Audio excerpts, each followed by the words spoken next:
Baruch haba b'shem Yahuwah. This is Revealing the Word. Today we are going to take a journey together and discover the hidden word of Yahuwah. So put on your broad-brimmed hats and get ready to excavate the word with us, because we Shema Elohim with you. Shalom. This is your host, Jessica Arianis of HaKo Kalam Ministries, and my special co-host, Eric Bissell. In this episode of Revealing the Word, we are going to discuss the word Shema as well as the word Shamir. So this word Shema is the first concept that humans, Adam and Hava, were ever given. This word Shema literally simply is translated here. It's a very famous word. It's perhaps the most famous word in all of Scripture, in that the Jews, basically of today, have this saying, which they from what I understand, they say once a day, 3 or 5 times a day, or this is the phrase they want on their lips as they're dying. Shema Israel, Yahweh Eloheinu, Yahweh Echad. It's from Deuteronomy 6, I believe. Anyway, it's translated, "Hear, O Israel, the Lord our God, the Lord is one." But it's actually saying Shema, which isn't exactly here. It includes here, but it's more than here. And then it says Yahweh Eloheinu, Yahweh Echad. And my take on it, that cannot be translated, "The Lord our God is one Lord." I disagree with that translation, but I'm mentioning it just because that's what people will probably hear. Normally, that's written as Hashem or Adonai or the Lord, one God. This word Echad, we'll discuss that later. Does it mean a singularity of one, or does that mean that everything he says is the same thing? Two different matters. We can discuss that later. But this word Shema, another time I've heard this translated as listen, listen, Israel. And so you could say, well, if you say the word Shema, does it mean, okay, hear or listen, take heed, pay attention now? There's more to it than that. But the other reason why it's so famous, even though that the Jews give it such a highest regard, is perhaps the most important verse in the Bible. Perhaps Yeshua, when he was asked, what's the most important commandment? This is the verse that he quotes. He says, Shema Israel, Yahweh Eloheinu, Yahweh Echad. And the second he said was like to it, that you shall love your neighbor as yourself. So the fact that Yeshua reiterated this verse of Shema means that this action of Shema is perhaps the most noteworthy primary commandment we were given. And then this other word similar to it, shomer, Adam and Chava, I'll explain that in a minute. They were told to shomer the garden. The word shomer is spelled shin mem resh, and it means watch, keep, guard, look well to, observe, protect, or even filter or remove the dregs, like if you were removing sediment out of something. The word Shema is shin mem ayin. The commonality between shin mem resh and shin mem ayin is the word spelled shin mem, which is the word for name, which I believe we discussed in another show. It means name, fame, renown, reputation. And then there's the letter ayin in one word and the letter resh. Well, the letter ayin literally is an eye, an eyeball, and it means to comprehend, consider, look well to, balance exactly, pay close attention, whereas the letter resh is a head, and it means something of great significance or to be exalted, honored. It's also the pinnacle, it's also the foundation. If you look at the meaning of the word resh, aleph, shin, rosh. Rosh Chodesh, for example, some people consider to be the beginning of the month, and some people consider it to be the middle of the month, whereas one would be the sliver and the other one the full moon. It's like it's literally kind of both. So, for those of you who have been following along with us, you will recall from last episode we were discussing the origin of language, in which we both agree that before you can understand a structural overview of language, or any language for that matter, we first have to understand how language communicate. And then we took you to the origin of communication, which is Yahuwah himself. And we showed you how in Genesis, as Yahuwah was creating the Tolda, or the genesis of things, or the genealogy of creation, where in fact it was created through the Amar, or through his speaking, his communication. So then we want to also understand, if Yahuwah communicates, then how exactly do we receive the information? And then what do we do with that information? How is it then conveyed in our life? I believe this is quintessential to our faith, because Yeshua himself is the Word revealed. He's the Word made flesh. So the Word was somehow conveyed through a vessel, or through a entity, which in this case would be the species of man. The word was communicated, and then that word was expressed perfectly, without any error, devoid of nothing, and it was communicated perfectly through the man Yahushua, and the word was made flesh, or the word was revealed. So we too want to understand, how does Yahuwah communicate, and then how do we receive that information and then have it expressed or conveyed in our lives by faith. So that's why Eric brought up that word Shema. And as he did, I do want to interject here and say that the word Shema specifically means hear and obey, which is the most common description of this word. However, as Eric is showing you, it can mean a few more things and have more weight attached to it. Where in fact, I want to show you that Eric said, Yahushua claimed that the most important commandment was to hear, O Israel, Yahuwah, your Elohim Echad, right? Yeah. And if that's the case, then he said, and there's another one that's very similar. It's very much like it, and it is to love Elohim, obviously, as a priority, and then to love your neighbor with the same priority. Now, that shows me right there that to hear and obey is an expression of love. It's an expression of devotion. It's an expression of fidelity. And if you really understand this word Shema, even in the Strongs, it's 8088, and it's what the prophets would do. The prophets would Shema Yahuwah, their Elohim, and they would hear the word, and that word was somehow expressed, and it was brought forth. And we were looking up three different words of a prophet, and we looked up, I think it was the word nabi, right, where we showed is the seed in the house. We also looked up that word hoseh, How is it spelled? chet zayin hey.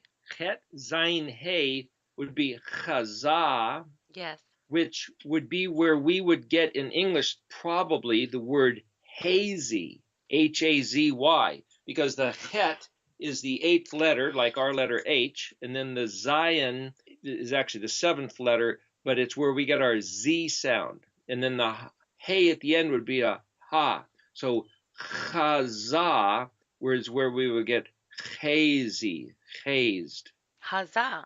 Well, which is that, when you see something kind of blurry. So whether it's blurry or it's something hard to see, because it's kind of hazy, but the Navi, the prophet, is the one who can see through the haze to see clearly and give this message, you might say, that other people can't see. That's the prophet's job description. right. And again, that word nabi, which is actually, it defines the position of one who is a mouthpiece. A nabi wouldn't completely understand what they are receiving, what information is coming through, but they become a spokesperson or a mouthpiece, and they are subjugated to the message or the messenger, or the one that is giving the message. So they would simply take that information and convey it. They may not understand everything that is working together, however, where in fact a Haze and a Roe, which are the two different offices of a prophet we spoke of last week, a Haze and a Roe would actually have visions. So they wouldn't necessarily hear the word as much as they would see the word, and they would get visionary perspectives or aspects of the experience. So if Yahuwah was relaying information to them, then they would receive a vision, and their perspective would be the aspect. Go ahead. But again, as we discussed the other day, this notion of in some of the minor prophets, the books in the Tanakh, it starts off saying the word of Elohim came to, or the word of Yahweh came to. It's like, well, did they actually get a vision where you saw physical objects with your physical eye, or is it your mind's eye, or is it a conceptual seeing? Right. So, for example, there was this one day where I was just had the hunch to look at the alphabet. I didn't even know why or what that meant. It was just kind of had this hunch to look at the alphabet. And I was busy for it took me 6 months before I had a few moments. I thought, oh, I'm going to sit down and look at the alphabet. I didn't know why, but I was just going to look at the alphabet. And I sat there to look at it. And all of a sudden I saw this message in the arrangement of the letters of the alphabet. And it was so obvious. I thought, well, everybody knows this. I didn't know it, but I thought everybody who knows anything about Hebrew must know this because it was so blatantly clear. Now, I didn't see a vision of objects or people moving or angels or whatever. Different people get different kind of visions. I didn't see anything like that, but it was this conceptual understanding that was just clearly right there. Is that the kind of vision that somebody could have? Right. Is that where you can see clearly, though you're not seeing physical objects like that you could take a photograph with a video camera.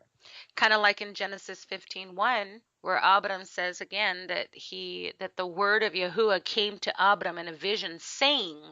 So right there, I think that's key. That is exactly what the vision comes to do. The word comes to speak or to communicate or to convey, almost like a transponder? Is that the right word? Sure. So transponder, interestingly enough, the word ponder means to consider and think. Right. The word for goy, gimel vav yod, meaning non-Jew, basically, if you look that up, it just means nation or people. But if you look up the word Haggah, hey gimel hey, it means to navigate. It's a rudder, helm, steering wheel, that which causes to steer, but it also means to ponder, meditate, pronounce, to consider the spelling of words. So this whole idea of like the book of James in the New Testament, where it says your tongue is like this small member, like the rudder on a ship, which steers this great big ship with this little tiny rudder. So is your tongue. So is pondering spelling of words for steering and navigating. The whole thing is moved by this little tiny rudder. It's the same word, Haggah. So I personally regard the word goy, gimel vav yod, because the suffix ending of a hey or a vav yod does the same thing. The root of it is the gimel. So the same way that the gimel is that which goes this way and that way, or like a boomerang goes back and forth, or like the camel. So it's the rudder that turns this way and that way, which steers the whole thing. So the way you ponder words steers your entire life. That's beautiful. And that makes me think of Psalms 45:1, where there is a maschil of the sons of Korah, and it's a song of love, and it starts off by saying, my heart overflows with a good theme.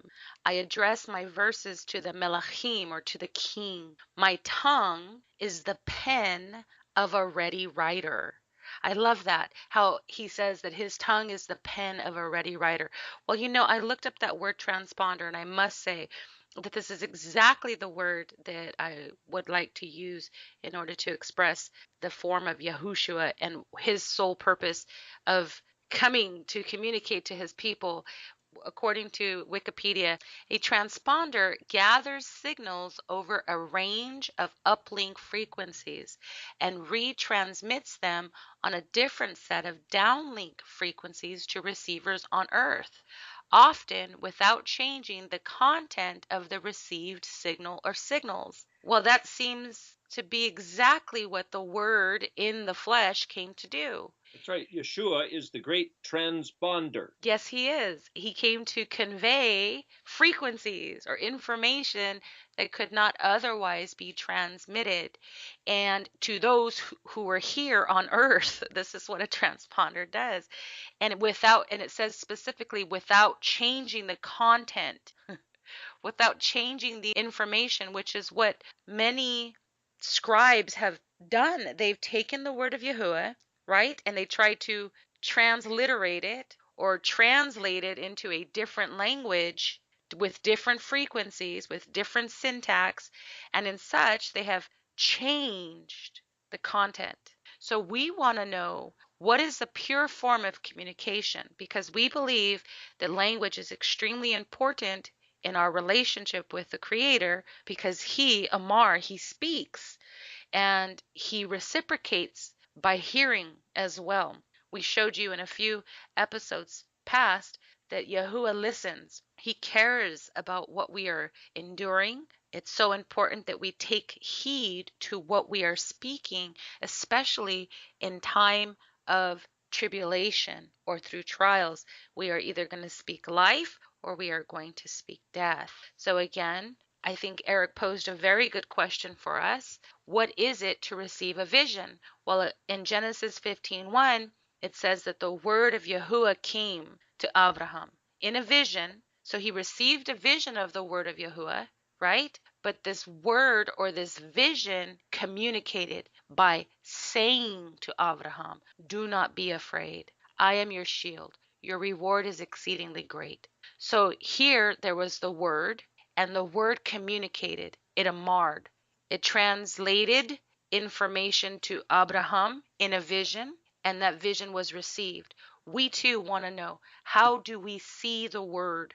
We want the word to become flesh. We want the word to come alive in us so that we can walk in the power and the authority that was given to the Son. We too want to understand. So back to that word quickly, and then I'll let Eric, I'll let you go on to the word shomer. But just really quick, I want to give you some more information about that word Shema, which again, we said that the basic elements of the word Shema is to hear and obey. And we imagine that to hear and obey is a mark of fidelity or a mark of love, a mark of obedience. He says, if you love me, you will obey me. So to Shema means to love Yahuwah. How do you love him? With all of your heart, with all of your strength, with all of your being, is to obey. But you can't obey something you don't fully comprehend or understand. Now, this word, Shema, carries the connotation of one who completely and fully understands. It's to bring understanding. It is what we would call the spirit of the law. So if something is the letter of the law, it means that it was simply conveyed. It is a natural application. It's instructions that you can follow. You could just simply, if I say, pick up that piece of paper off the floor, and you understood the basic implication of what I am commanding you to do, then you can do that. You can be obedient, and it's your choice. It's of your own volition to do it or not to do it. However, it doesn't mean that you understand why you're picking up the paper, how the paper is picked up, how gravity works. It doesn't mean that you understand everything that is related to that instruction or to that commandment. So Yahushua, I believe, came to bring understanding. He came to bring the fullness of the word that was conveyed through the law and through the prophets. So in Genesis 11:7, Yahuwah says that he is confused the speech of the people at the Tower of Babel so that they could no longer understand each other. This is key. We think that he just simply confused their tongue or split their tongue, where in fact what he did was he made it so that they could no longer understand. Well, in this context, they were prevented from continuing to build up because they no longer had eyes to see, which is vision, or ears to hear, that is discern. And this in return would affect their paradigm and cause confusion, just like it did for or Hava, or the woman in the garden. Remember, the serpent communicated to her ear, and it was her eyes that were affected. And I just showed you in Genesis 15:1, where it says the word of Yahuwah came to Abraham in a vision speaking. So it was the eyes and the ears that were affected. So here, if Yahuwah is saying that he confused the speech of the people at the Tower of Babel so they could no longer understand one another and no longer be able to build up, how would that be affected? Because you need eyes to see and ears to hear in order to understand, in order to build, or in order to do something. So it is in my understanding that we as believers can also walk in the same state of confusion today, even in the Hebrew roots movement and the various movements that are aspiring through the returning of our ancient path. And I believe that there's much confusion because we're simply looking at the text of the word of Yahuwah, and we are imagining that that's all there is to it. Just do A and do B and then do C, and we're good. We're going to get, the effects, which may be the case. But if you're not doing it with understanding, how can you say that you are fully connected to what you're doing? How are you responsible? How can you truly be building up and teaching others if you don't fully understand what you're doing or even why? How is your volition surrendered? Well, going with this correlation between hearing and seeing, just to show you how close they're related in Hebrew, because in English you might say, well, one has to do with the organ of your eye, the other one the organ of your ear. You might say the sensory perceptors that we were given. But for those of you who have the red dictionary, on page 470 is the word for ayin, which literally is the word for eye. But that same word, depending on the vowel points in the modern, has different meanings. But one of them means to look carefully at, consider, perceive, meditate, deliberate, look carefully at, to think over, balance exactly, weigh carefully, to read, or just what we're doing here, to look up a quotation. So you look up a quotation in the scripture or in the dictionary and you read it. What we're doing right here is literally the word ayin yod nun. Did you Ayin. say, no, just really quick, did you say that the word balance was also included in that definition? Yeah, the word for eye means to balance exactly, look carefully, weigh, consider, ponder, which is again very Transponder, similar word for pondering, right? transponder, right? The same word ponder, which is the word haga, which is navigate, steer, consider the phonetics of the spelling of words. But then also, if you go to page 16, the word spelled Aleph There you go. Zion Noon Aleph Zion Noon. Okay, is the I'm word there. for ear, Right. or to give ear, or Ozen. listen. And it also means to balance, level, Mm. weigh carefully, test, and prove. Now, it also is like if you have two handles on a pot, so you can pick it up balanced. So to handle something, or having handles or ears, is the same word.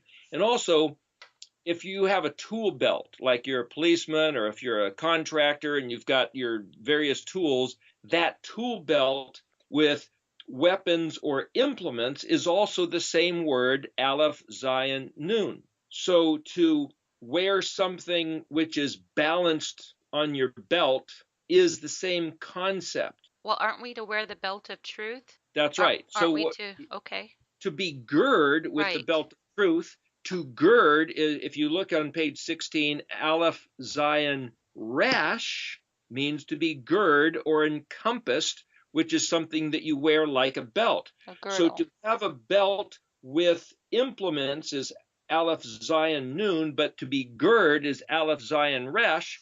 And again, if you know the meanings of the letters, now you can say, well, here's two 3-letter words with one letter being different. So now you ponder the difference of the letter, like we're going to do with Shema and Shomer. This is the study of spelling of words, which is Haggah, which there's other words which we see in different scriptures where he talks about breaking something into small pieces and contemplating them. What we're doing here is ironing and Aleph Zion Noon, we're balancing and weighing and carefully Yes, looking and testing. considering. So at the same time, we're doing ear and eye because they're both the same exact verb of action. So let me ask you, in John, I think it's First John chapter 4 verse 1, we are told, um, by Yahukanan, it says, "Beloved, do not believe every spirit, but test the spirits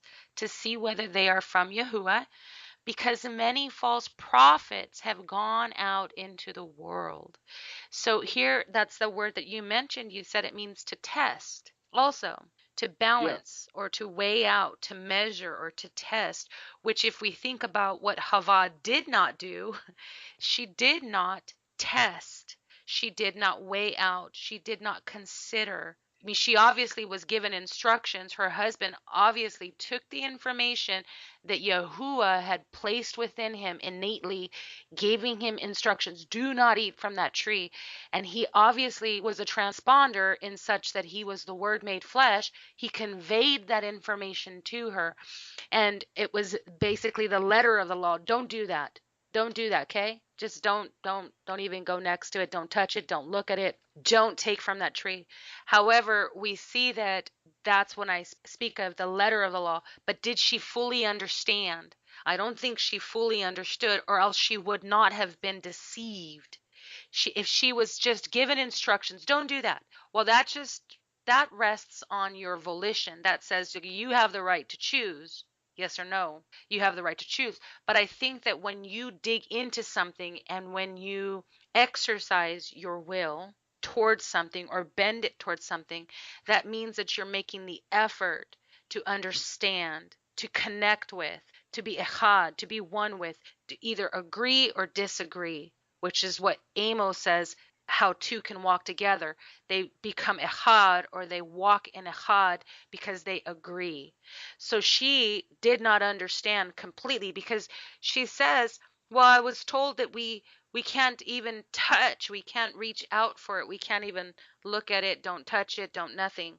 And so obviously she didn't fully understand, but it seems that she did not test the spirit. She did not test the information that was coming. She didn't balance it out. She didn't weigh it with her eyes or her ears, which again is that word Shema, which means to discern or to rightly divide.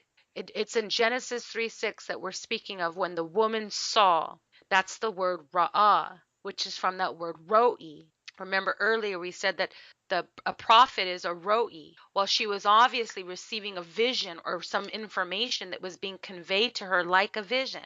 It was information that was coming just like Abraham when the word of Yahuwah came to Abraham speaking. Well, obviously this entity came to her communicating information to her, and it says that she became a ro'i or a ra'ah. She did see a vision. That's that word ra'ah. It means to actually perceive as one who does a vision.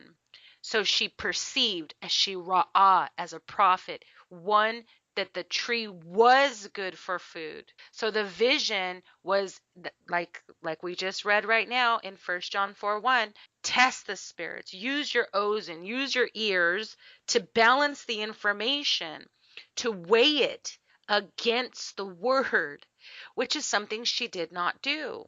Matter of fact, she gave into the nakash, or she gave into the corruption, the corrupt speech, and she declared by it that it was good for food and that it was pleasant to the eyes, which is really anti-Yahuwah, against Yahuwah, because Yahuwah said, no, it's not. This is not. But she becomes a false prophet like Jezebel in the book of Revelations, and she declares above Yahuwah, it is good. But only Yahuwah was the one. If you go back and you look at the pattern, right, Eric? Yahuwah, Aleph Tav, it was good. Yahuwah, Aleph Tav, it was good. Everything that Yahuwah created, he said it was Tov. That means that it had the potential to produce. And then he said it was very good. And when he says it was very good, that means that it reached its climax or its maximum of potential. So he's saying it was good. That means it has the potential. Then it was very good. That means it reached its potential. So we see here that she's saying, oh, it's good. It has the potential. Well, the potential to do what? To be pleasant to the eyes. You see, the eyes are affected. And she says, a tree, she proclaims, she is acting like Yahuwah. Right here, she's saying, it is tov. I say it's good. And I say it's pleasant. Very good. Okay? And I say what it is. You said it was no good. I'm saying that it is good. You said that it would lead to death. I say it will lead to wisdom. And then she took from the fruit thereof and did eat. Well, guess what? In the BDB, which is the Brown Driver Brig, this word ra'ah, which is what she did, she ra'ah that the tree was good. She saw, can also be used to mean discernment, which is what we were talking about the word Shema. To discern, to rightly divide between two things, to differentiate. Well, that's exactly what it means here in this definition, the word see. It means to divide, to differentiate, to know the difference. Remember, our vision is connected to our thought process and can have an effect on our mind. So what we see, we believe, it becomes our reality. What we believe becomes our vision or our perspective or our paradigm. So if we have the word in us, rooted in us, and it's becoming flesh, I tell you that the word is life. The word is like a seed that has the pattern to produce after its own kind, while Yahushua claims to be the word in the flesh. He says that the word of Yahuwah is the seed and the seed is the word. So if we have the word residing within us, taking root, being nourished, then the fruition will be to produce after its own kind, which is the righteousness of Yeshua, the Zadik Zerah, the righteous seed of Yahuwah. So we too, if we have the word working in us, its goal is to bring vision and hearing so that we too, like a son, can rightly divide between life and death, good and evil, so that we can build up the house of Yahuwah, so that we can produce life. If the word is working in us, it should change our paradigm. It should shift the world that we once seen or once ra'ah, we once knew through the eyes of Adam or corruption or deception, which bring us to a place where our eyes are being unveiled and we're no longer deceived by the things of the world, but we are now walking in the light or walking in the truth of his word. You know, this word that you're talking about, to see, again, for those who have the red dictionary, it's on page 600, spelled Resh Aleph Hey. And if we just think that she saw that the tree was good, well, that's, she applied her physical eyeballs onto the tree and said, hey, it has a certain color and a certain shape, and I find it pleasing. Like well, the letter of the law, right? Yeah, but see, this word to see, Resh Aleph Hey, you said also means to discern. Let me read a few other definitions that it has. Okay. To look at, behold, perceive, conceive, understood, considered, observed, regarded, to choose or approve of, to prefer. It also means to appear to be or to be shown something or to be put on exhibition. So now in Exodus, when they were at Mount Sinai, it said they saw the sound of the shofar. So you think, now how do you see the sound? Now some people think, well, maybe the sound of the shofar took on some visual aspect. But if this word simply means to put on exhibition so that it became perceptible, it was allowed to be seen, allowed to be perceived, then there wasn't necessarily a physical, visible attribute as much as they heard the sound, they perceived the sound. The sound of the shofar was put on exhibition. If you go to a museum and see exhibits, it's the same concept. So what I'm trying to do here is to say that the word roa, Resh Aleph Hey, means more than visible seeing. It has to do with comprehending, and was if Yahweh allows himself to be seen, he uses this word here where he allows himself to be perceived, perceptible, puts in some manner that you could look at that and go, oh, there it is. So, for example, when I saw the connection of the letters of the alphabet to actually be a message where each letter was related to each other, I was allowed to see that. I perceived that, but I didn't see something in particular in my mind's eye. I did. Interestingly enough, that exact same word is vulture. Why would the vulture be Resh Aleph Hey? Well, a vulture is a guy who flies up above looking down and he sees with an overview. It's also the word for lungs. So part of the study of Hebrew is to look at this and say, now, why in the world would the word for lungs be the same as to put on exhibition?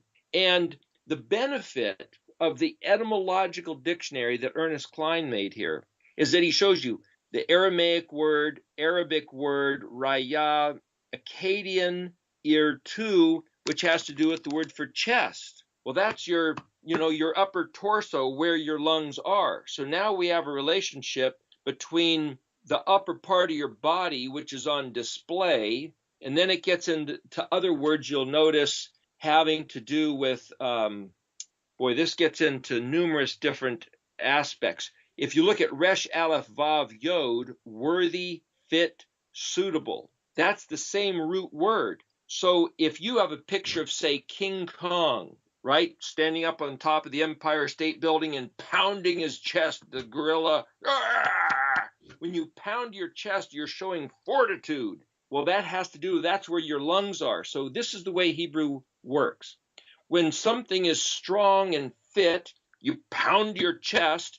Well, your lungs are in there, so it's all the same word. But if you're up on high and, now I can see what's going on, like the helicopter view, which you might say the helicopter would be like the vulture of the natural animals, just kind of hanging up there in the air. But Resh Aleph Yod is the word for mirror. It's also the word for appearance or aspect, or appearance or figure. It's also the word for excrement or dung, that which was inside hidden suddenly is outside and made evident. That all these things are the same root word of Resh Aleph or Resh Aleph Hey. So the only way to really understand Hebrew is to look at all these meanings, try to fit them together in your mind. Then you look at synonymous words like the word Hey Gimel Hey, Haggah, and the word for Aleph Zion Nun, and you sit there and say, why are all these words either using the same letters, the same words, same concepts, or used together in the same passage? And then as we sit here and ponder, as our minds wander in wonder, those are the same English consonants as even the word for wind, which is the word for ruach. And then you could say, okay, how do you test the spirit? The word ruach is also spirit. And say, okay, if you can correlate all these different things together and find the common thread where they are echad, well, does that mean they're all the same one? Or does it mean they're the same voice? So when he goes back and says, Shema Israel, Yahweh Eloheinu, Yahweh Echad, is he saying that there's only one God, or that he is unified, or that the three are one? Or is he saying, listen, every time you hear a message communicated to you from Yahweh, from Yod He Vav He, it's going to be the same message, not contradictory. Yahweh Echad, the same message. The way to test the spirit is that if you get a vision, gee, is this from God? Is this from Yahweh? Is this from the Holy Spirit? Is this from the Ruach HaKodesh? Is this from Jesus? Is this from Yeshua? Is this from some other sort of whoa, what message is he giving you? Any spirit can stick any label on himself, any name tag at a party. Who is this guy? Is the message Echad with Yud He Wah He? On that note, let me say something.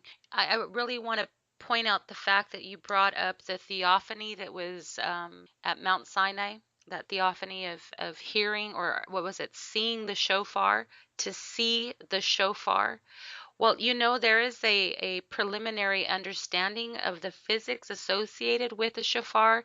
I don't know if you've heard about it, but it's called the blue shift. It's the light or the harmonic overtone series or sympathetic vibrations associated with the shofar. I don't know if you've heard of these terms, but I do want to say that they have done some studies on the sounds of the shofar.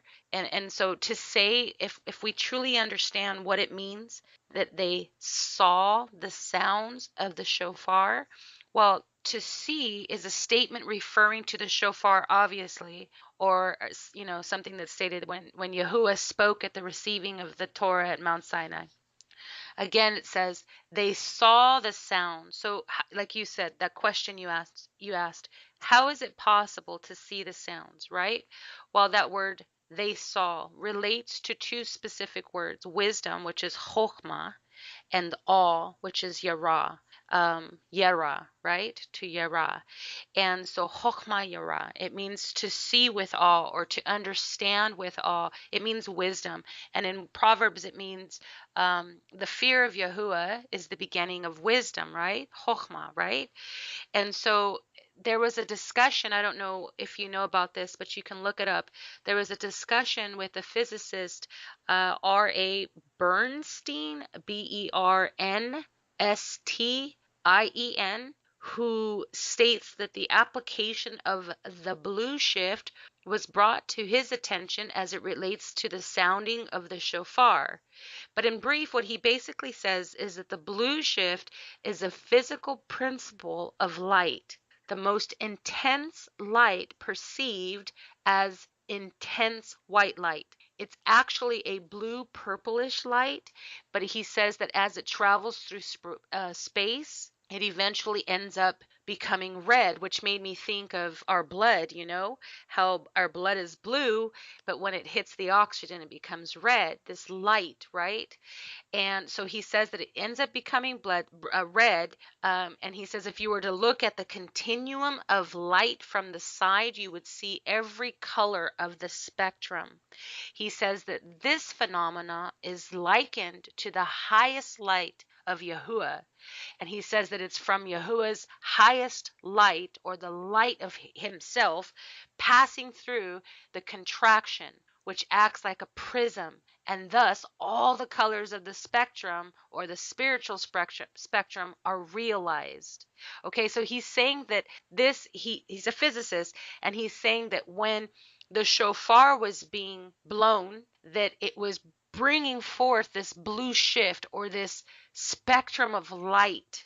And he goes on to conclude that to hear, or he says, this is his words, to see is the highest of physical senses, and it relates to wisdom. As physics proves, light, color have waves or frequencies, okay? Then he goes on to explain about sound.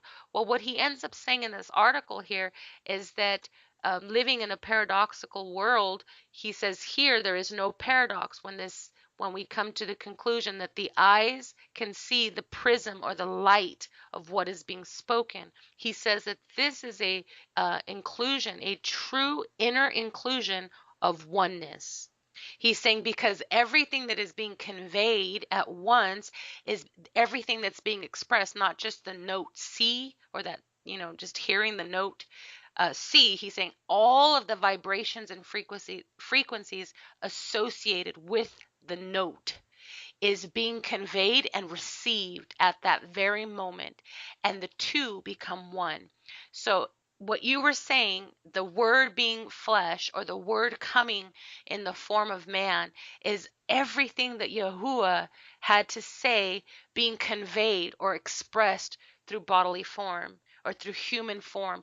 So Yahushua was the light of man. He was the light of Yahuwah being expressed in every form, in every spectrum of pure wisdom and beauty. And I don't think we understand fully that this is the expression of Yahushua. He says that he's the image of the invisible qualities of Yahuwah. He is the image of the invisible one. So when they were seeing the shofar, this physicist believes that it was the frequencies or the dimension of every note being hit, that they were actually connecting to the notes. They were actually connecting to the purest form of the shofar as it was being expressed. So we are also to see the word. And if the word is made flesh, then it should also be conveyed to us as light or as truth that expels darkness, correct? That's right. Another interesting matter that you have touched on here. I heard it said once that matter, physicality, is essentially crystallized light. And when I say crystallized, it means to be put into what we would call the form of solid or matter, right? So you got like solid, liquid, gas, and plasma, and light you'd probably put into the category of plasma.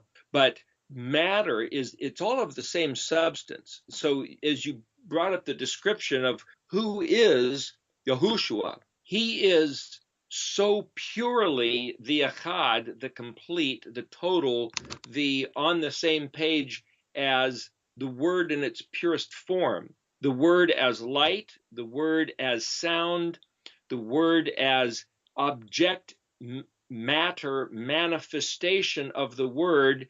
And then if you say, well, human beings were actually the pinnacle of creation, the highest form of creation. If you look through the Genesis 1 account, Yahweh started off with what appears to be tohu vebohu. Then he made light and dark, and he made the waters, and then started separating with land, and then brought forth the plants and the animals, and then formed man's body and breathed into him the breath of life, gave him the spark of consciousness, and then he stopped with what he made. So mankind is at the highest form, but man himself, humanity, is also the frequencies of sound and light and the potential for us to be echad with Yahweh. Remember Yeshua's prayer in the garden. He said that he petitioned that we in him would be echad with the Father the same way he was echad with the Father.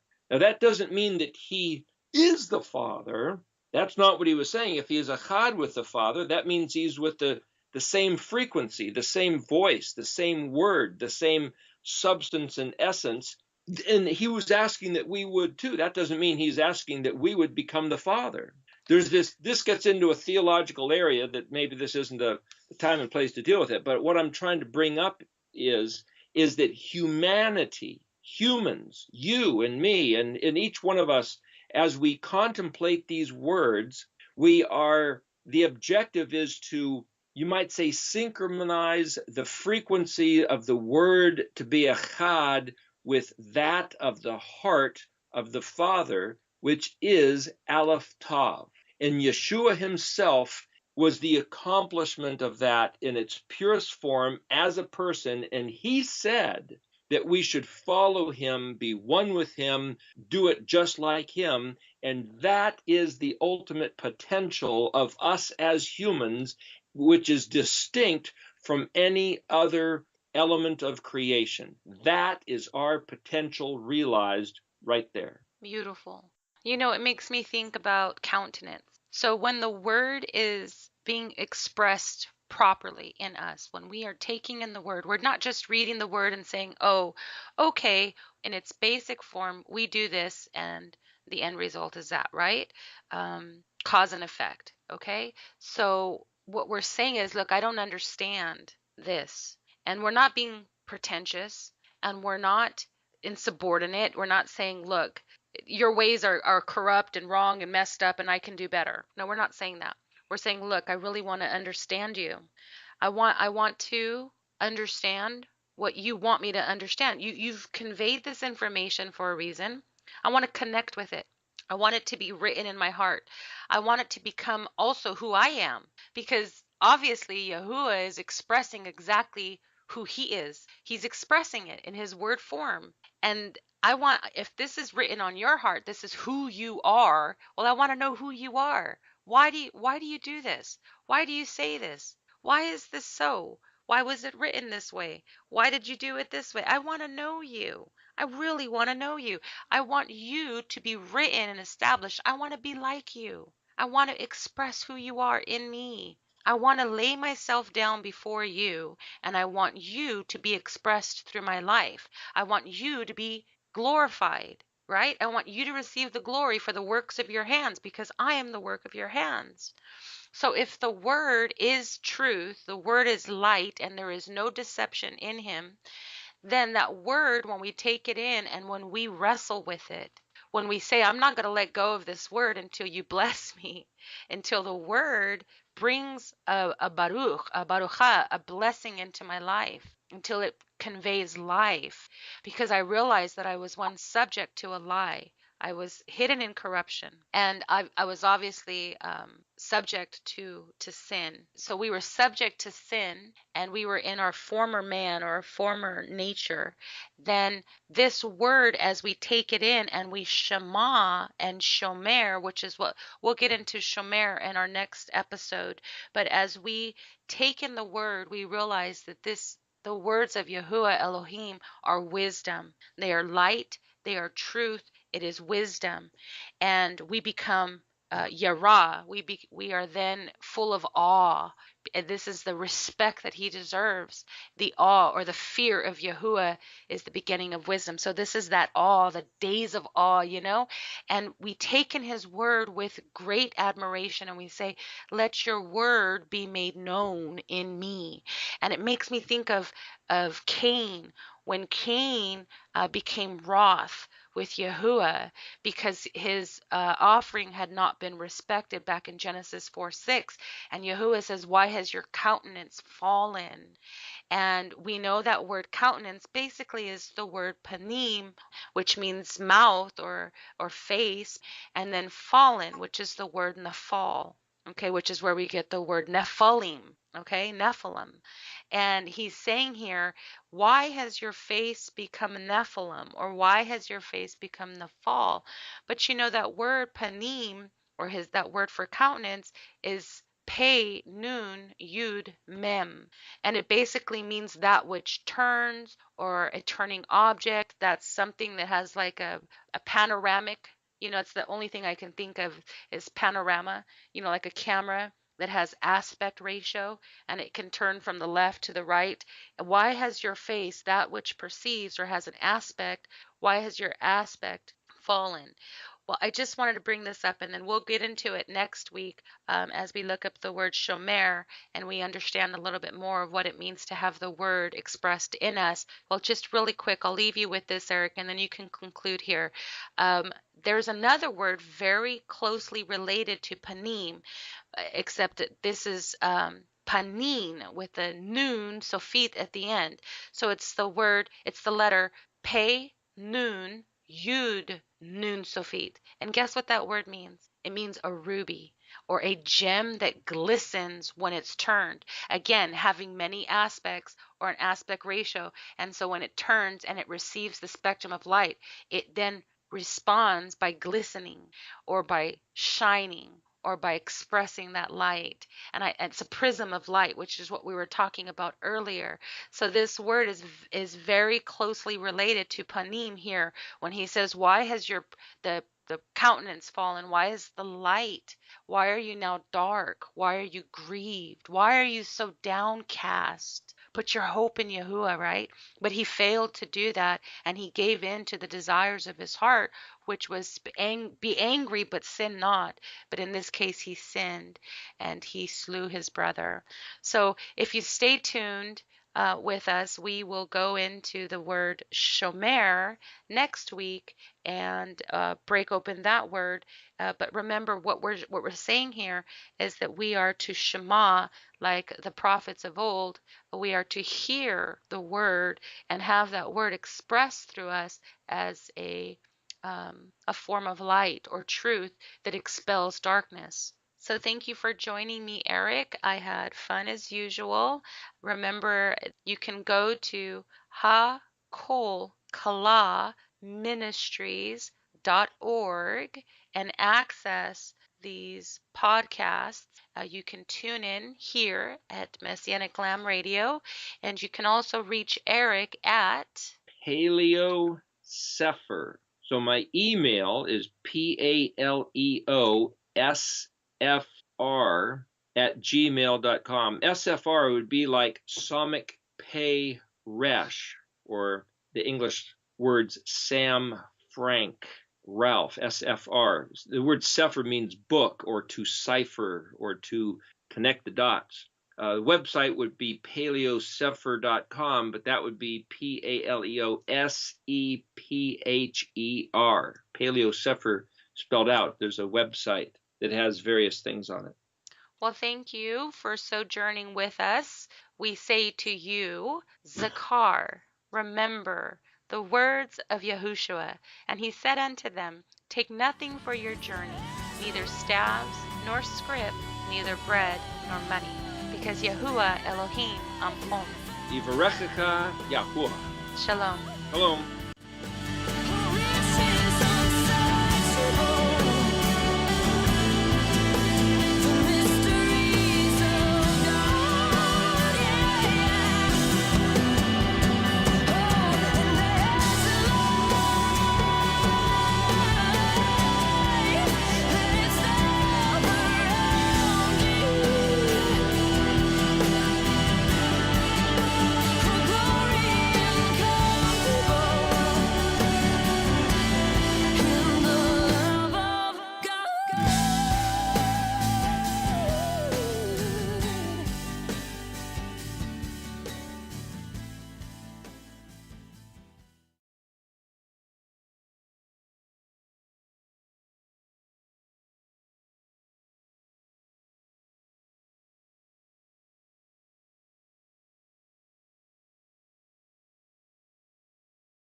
Yeah, but can you tell the difference between a winner and a loser?